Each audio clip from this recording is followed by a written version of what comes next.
On April 8th, North America is going to see a total solar eclipse, which even though that happens every year, 2 or 3, North America hasn't seen something like this since 2017. This covers tens of millions of people. In addition to that, the partial phases are going to spill over into almost everywhere in North America. So everyone is going to have a chance to see part, if not all, of the sun obscured on April 8th. Never look directly at the sun, right? Especially though it's going to be a big appeal to want to look on April 8th. But you want certified eclipse glasses, which are readily available. No sunglasses, I should say too, because that is just absolutely no good. So proper filters for your cameras and protection for your eyes at all times. Because the moon will be slightly closer to Earth, we're going to have more totality this time, up to 4 minutes and 28 seconds.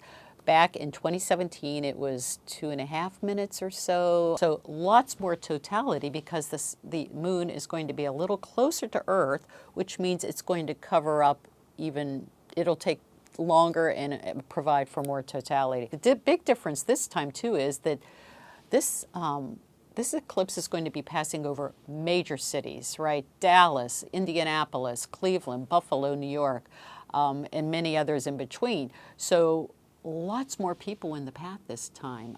So potentially, scientists are saying this should be the biggest eclipse crowd for totality ever in North America, given the major cities it's passing over. Well, if you're willing to travel, you can catch it next time, right?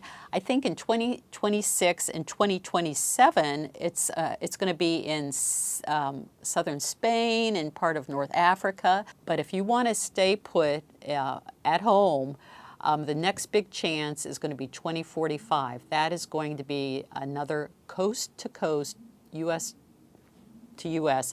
coming in off the West Coast and spilling over right into Cape Canaveral. Scientists are super excited because, number one, 4.5 minutes of totality versus 2017.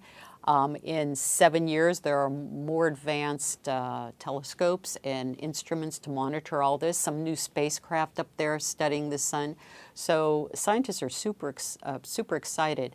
Rockets are being launched just to take advantage of putting atmospheric measurement instruments up to see how the upper atmosphere that's supercharged, the ionosphere, is responding to all these things. More than 600 huge weather balloons are being launched along the entire track, mostly by college students in their schools. I'm being advised to just sort of maybe not even take your own pictures, right? Just, take it in. Just listen, right, to the noise that, if you're near birds or animals or whatever, maybe try to listen to nature and how it's responding to the eclipse. Don't do too much, just enjoy it really, and for once, put the phones down and cameras and all that, and just sort of take it in. Everybody on Earth is going to, be excited about this, but there will be 7 people off the planet on the International Space Station, the astronauts up there. The last I talked to them, they weren't sure, what side of the planet they would be on or what have you, but it takes 90 minutes to get around the Earth, so hopefully they will definitely be able to at least catch some partial phases and be documenting it from up there. Just to be part of nature and part of the cosmos and feeling how we're just such an insignificant part of the whole universe, right? And interestingly, the only reason why we're so lucky to be getting total solar eclipses is because the moon is exactly 400 times smaller than the sun, right? And the sun is 400 times farther away.